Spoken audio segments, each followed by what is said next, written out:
Why leave us a warning? It's not a warning, it's a message. Engineers are waiting for someone. Charlie, where's that trace? I'm still working on it.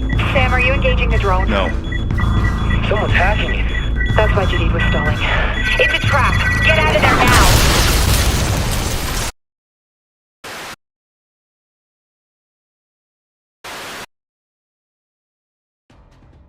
One of the most used terms in film criticism, especially around the summer, is popcorn flick. It's a useful way of describing a movie that isn't necessarily absolutely incredible, but one that's just plain fun and perfect for stuffing your face with the egregiously overpriced popcorn in the theater. Now, I know, you can't eat popcorn and play a console game at the same time. Trust me, I've tried many times, but if there was ever an equivalent of a popcorn flick for gaming, it would be Splinter Cell Blacklist. Blacklist is a game created on the shaky ground that is the Splinter Cell franchise. For the past 7+ years before the release of Blacklist, the franchise has been attempting to change Sam Fisher from a by-the-book government spy into an edgy rogue that plays by no rulebook other than his own, which, of course, is as generic as it sounds. His new set of rules has been changed over the course of Double Agent and Conviction and has its highs and lows, but actually found some steady success in Splinter Cell Conviction by once again reinventing the character into a Jack Bauer-esque rogue focused on saving America. But that Sam Fisher in Conviction is a different one that's in Double Agent, and a different one that's found in the original 3 games. The character has gone through too many fundamental changes. While he's still likable, he makes for a very inconsistent head of a series. The most important thing that Blacklist needed to do is find Sam Fisher's steady ground in order to make him a character that people could identify with and fall in love with once again. Gladly, Blacklist not only creates great ground for future Splinter Cell games, but it makes Sam into a character that mirrors what makes the original games so good. Sam Fisher is still playing by his own rules, however. Not because he's a rogue, of course, but because he's the head of the newly created division of the government, 4th Echelon, which is a welcome change of pace and a good compromise between the two different Sam Fishers we know, the rogue Sam Fisher and the government agent Sam Fisher from the previous games. With the creation of 4th Echelon comes a ragtag team of spies coming together under Sam Fisher to help him in his crusade. Who joins Sam in his mission is where the game's story starts to get into the camp factor. This ragtag team consists primarily of done over a million time tropes and stereotypes. Every single story beat and plot point that happens is to be expected. Each and every character has a role that is no different than any team-up movie or spy flick that you've ever seen in your life. Take for example Grim. In Conviction, she was a badass who was always teetering on the edge of good and bad, and you didn't know where to trust her. Her character was really great in that game, and she was a major standout. But in Blacklist, all she does is complain and act as a point of annoyance for Sam. DC suspects Iran may have a hand in the Blacklist. Nuri could be one of their operatives, and you just left him on the ground. It's called turning an asset. It's a mistake. The situation with Iran is too volatile. It sounds like you've been chatting with the president. Well, next time you two talk, be sure to mention this. The list of tropes just continuously goes on and includes the nerdy and socially awkward hacker guy. He's a monster. He's a ghoul, okay? And he doesn't leave loose ends. Yikes. Weak. Am I right? This guy. Ugh. What? Who the is this guy? The new and unproven partner. Securing the package. Roger that. It's not him. You confirmed Coben was in here, Briggs. Right place, right build. I assume, sir. Make assumptions when I'm on the ground. Clear? And of course, my favorite, the bad guy gone good. Anything else you may want to tell me, Coben? Look, I might have a guy who did some work on newer security. I could find out what he knows. Make it happen. There's a point in the beginning of the game where I found this a massive negative, but there came a point where these tried and tested character types clicked together, and I started to find it charming.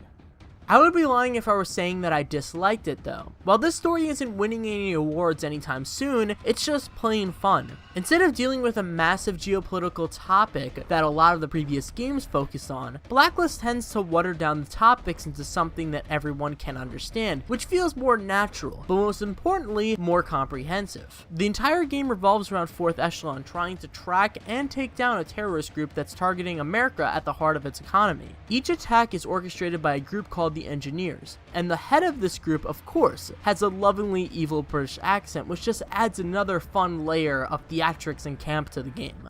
I wasn't talking to him, my friend. I was talking to you.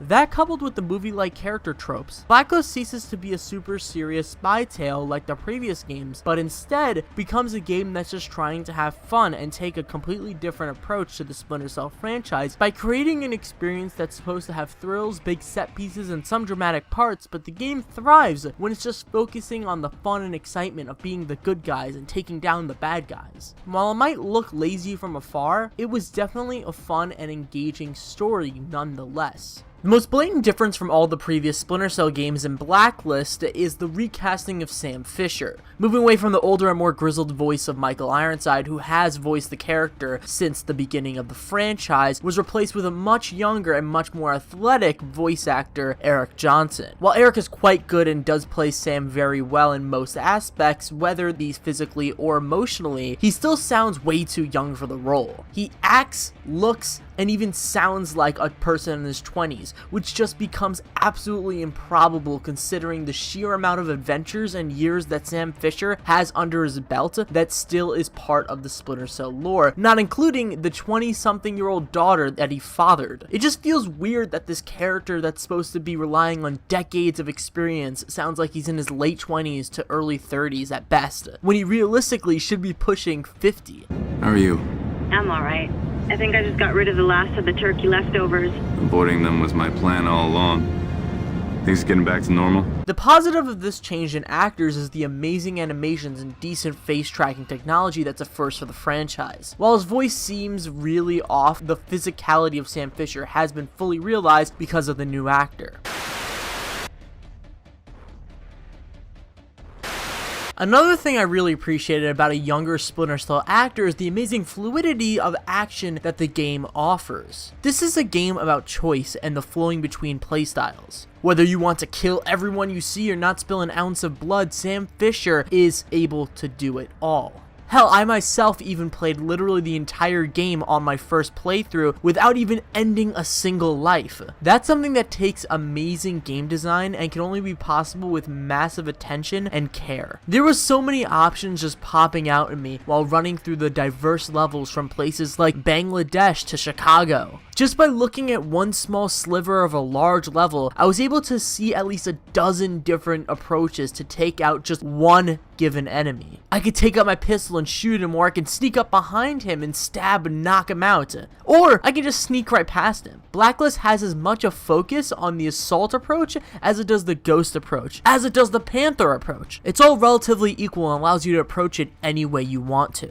The different approaches to combat are made possible by the weaponry that the game provides, which is easily the best set of weapons in the history of the series. Not only is there a ton of guns ranging from the whisper silent to the loud sounds of an assault rifle, but there's also a decent amount of selection for non-lethal weaponry players. A nice complement to the variety of different weapons and paths that a single player can go through is the way in which you can switch your weapons. It seems pretty traditional at first because it's just a weapon wheel, but the big difference is the middle, which gives you the possibility to switch at the press of a button between lethal and non-lethal takedowns. This is really a great feature that is so simple yet so useful. In Blacklist, it really tailors to when I feel necessary to kill someone or when I feel it's necessary to not leave a body trail, which is imperative to a game that relies so much on player adaptivity. Blacklist offers a massive sandbox of stealth and choice, but also offers a massive amount of content. Not only is the story depending on the difficulty and playstyle an average of 14 hours long, but there's also a slew of side missions that not only allow you to play it solo, but in the co-op environment as well. While each of the side missions can easily be played by yourself, there are enough of co-op only secret pathways and opportunities to justify the other player. Being able to count down to take out 2 goons at the same time and having my buddy distract an enemy for me is some really good fun that makes the experience different enough to where even replaying the same mission again and again is fun. All of the missions and customization options are housed inside of the really far-fetched but super awesome Paladin that acts as a main menu and allows Sam to choose his next move, customize gear, talk to allies, talk to enemies, view stats and upgrades, and talk to his daughter, and it's a way better hub system than just a menu.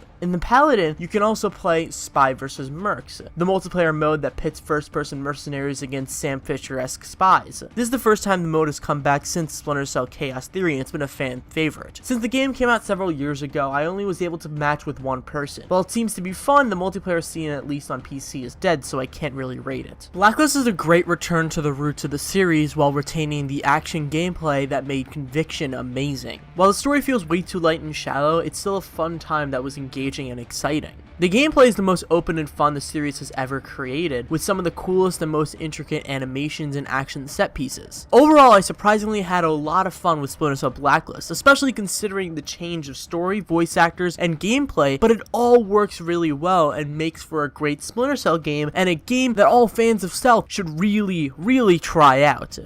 Who are you? CIA? Oh, you have got to be me. Fisher, if this is about what happened in DC. Shut up. Sam, what's happening? No, don't!